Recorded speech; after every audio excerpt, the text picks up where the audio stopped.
दोस्तों, आज की कहानी है ननन जी।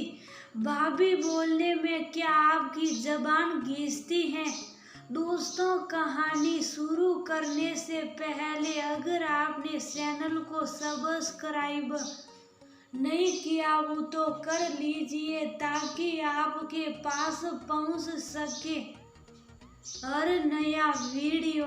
किशन का काम खत्म करके संध्या जैसे ही कमरे में जाने लगी तो सासू माँ की आवाज आई, बहू कल नाश्ते के लिए काले चने भिगो देना और तेल गरम करके ले आना, तुम्हारे बाबूजी के जोड़ों में दर्द हो रहा।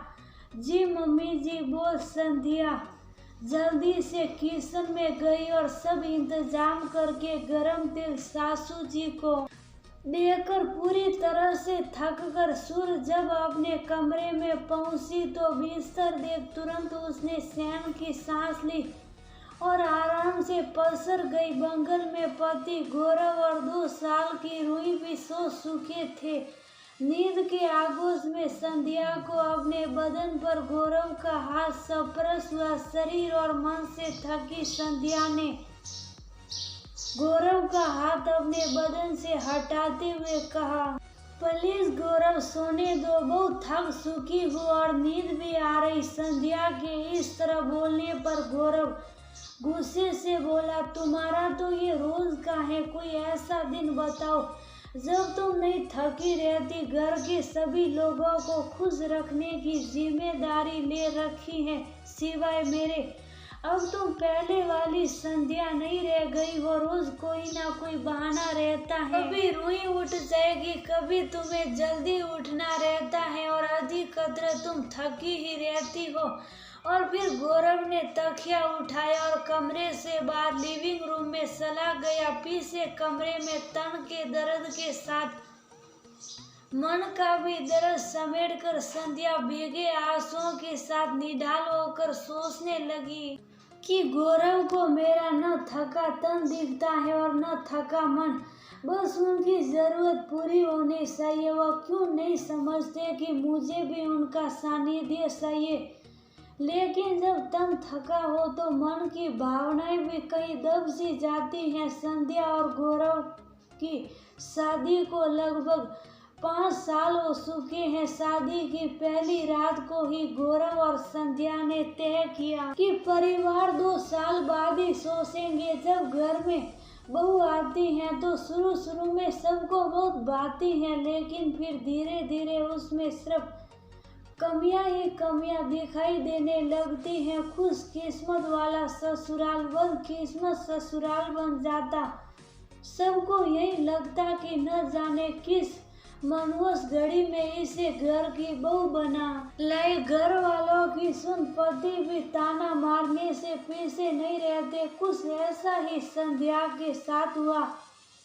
सास ने अपना घर अब तुम देखो कहकर संध्या को घर की जिम्मेदारी सौंपकर आराम फरमाने लगी। माँ के साथ काम करने वाली नंदे भी ये कहकर रसोई में नहीं आती, भाभी आपका घर हमने बहुत संभाल लिया, अब आप आ गई हैं तो अपना घर संभालो।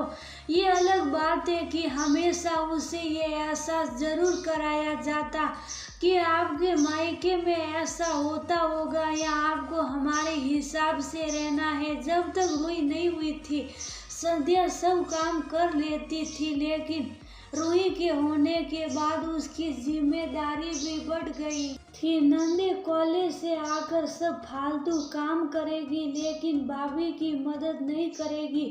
संध्या रूही की देखभाल करने को कहती तो भाभी बच्चा पालना आपकी जिम्मेदारी है, हमारी नहीं बोलकर घूमने चली जाती।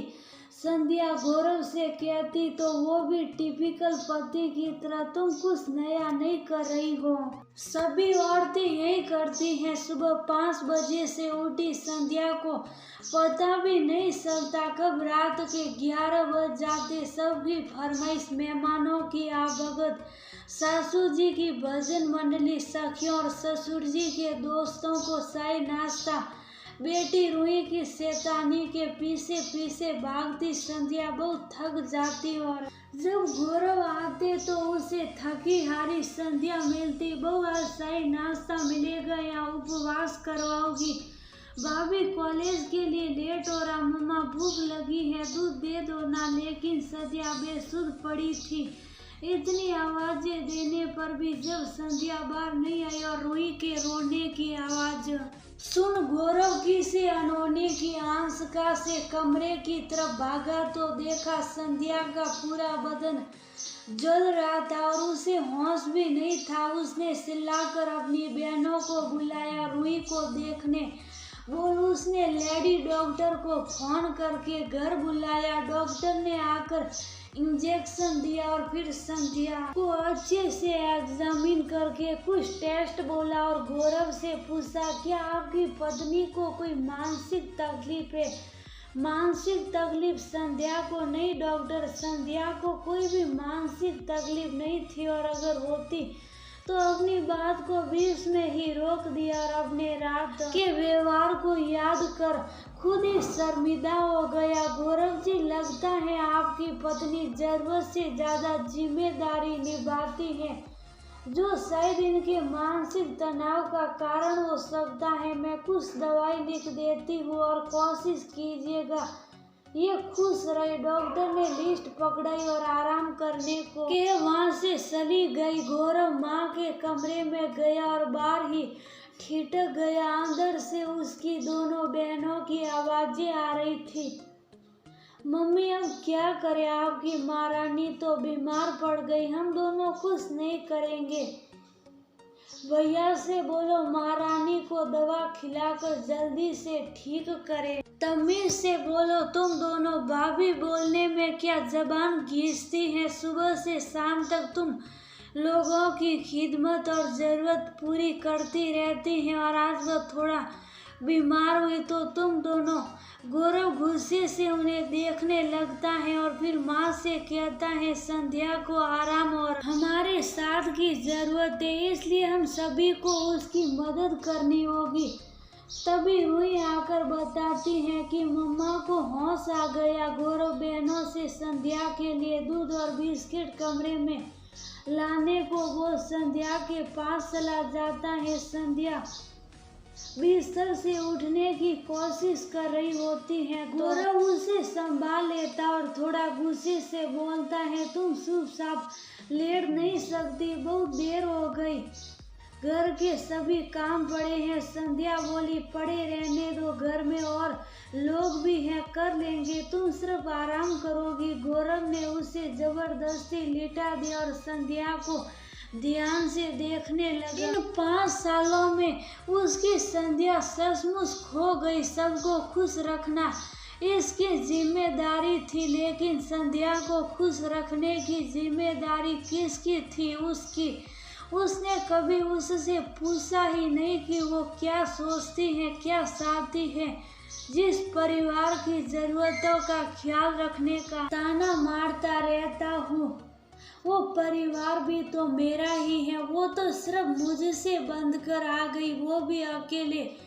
क्या मैंने कभी पूछा कि वो क्या चाहती हैं और क्या सोचती हैं? हमेशा बस अपना हक दिखाया, लेकिन कभी उसे ये हक नहीं दिया कि वह अपनी भी मर्जी बता सके। हमेशा तन का सुख देने को ही अपना जिम्मेदारी समझा, कभी समझने की कोशिश ही नहीं की कि जब उसका मन ही सुखी नहीं है तो तन की खुशी क्या होगी। संध्या फिर उठने की कोशिश करती है, तो ये रोज का काम है, अगर एक दिन नहीं करोगी तो कोई कियामत नहीं आ जाएगा। आज से तुम इस घर का काम अकेले नहीं करोगी। ये दोनों जो दिन भर खाली बैठी रहती है, आज से घर के कामों में मदद करेगी। और भाभी क्या करेगी? बहनें बोली, भाभी सिर्फ आराम करेगी और रूही और मेरे साथ घूमने जाएगी। आज से नहीं, अभी से मैं वादा करता हूँ